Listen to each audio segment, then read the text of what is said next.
Le prévenu, un Haut-Normand de 35 ans, s'avance timidement à la barre. Le président du tribunal résume.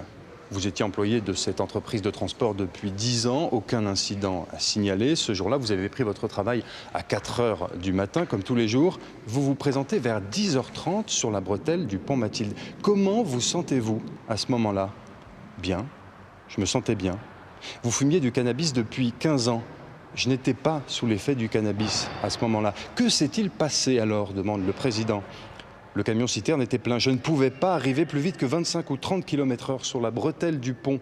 J'ai perdu le contrôle du véhicule dans ce virage que je connaissais pourtant bien. Pour les forains présents à l'audience aujourd'hui, c'est un souvenir douloureux qu'ils ont revécu. Mes clients sont à bout parce qu'ils n'ont pas encore été indemnisés et que pour l'instant, ils ne peuvent rien faire et que ça fait 1 an et demi que ça dure. Et le seul problème, c'est que quand est-ce qu'on va pouvoir recommencer notre vie? C'est leur seule question. Le procureur de la République intervient ensuite. Il n'est pas question aujourd'hui de faire le procès du pont Mathilde et de ses conséquences, mais celui d'un homme et de ses actes. Un homme que sa femme a quitté à la suite de l'accident. Un homme qui dit aujourd'hui avoir perdu ses amis. Le dossier est totalement vide.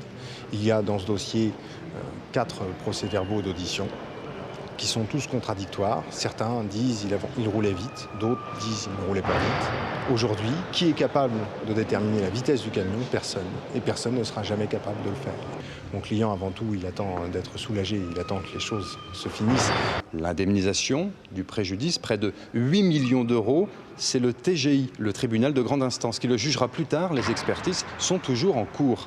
Le procureur de la République a requis ce soir 1 an d'emprisonnement et 10 mois de suspension de permis à l'encontre du prévenu. Un prévenu qui a retrouvé un travail de chauffeur en mai dernier dans une entreprise de transport frigorifique.